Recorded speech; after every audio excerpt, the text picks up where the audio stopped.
We grow vegetable transplants for farmers all over the Eastern Seaboard. We do a lot of crops, all the sun crops, pepper, eggplants, a lot of brassicas, collards, kale, cabbages, broccoli, cauliflower, and of course the cucurbits. We have 22 houses, which equates to about 200,000 square feet under roof. In the 200,000 square feet under roof, we provide starch for thousands of acres of commercial produce. These houses are scouted every day, 7 days a week. There is 5 sets of eyes that fall on every house here every day of the week.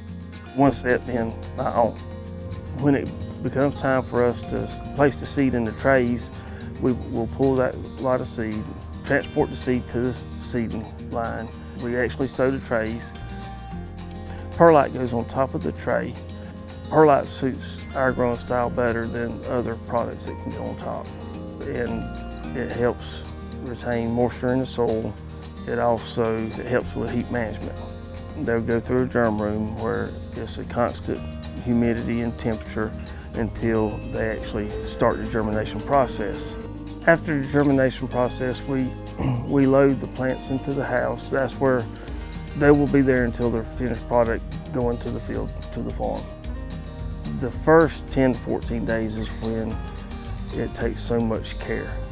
They're constantly monitored for moisture. We have to keep moisture at the right levels to make sure we keep everything viable and make sure that we can get as much emergence as possible.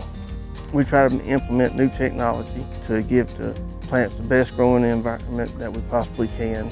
We try to upgrade to the best watering systems where everything is as uniform as possible and delivering as precisely as we can what the plant needs when it needs it. It requires a lot of individualized attentions depending on which variety that we have in the house to get them to the maturity dates that we need them and to make sure they're on time for the farmers so the farmers won't miss their window. That timing is very important because that coincides with the season and the markets.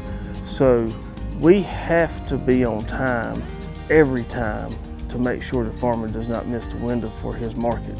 There's a tremendous amount of work in farming and labor has been implemented up to this point to make sure that we're putting food on the table in American homes.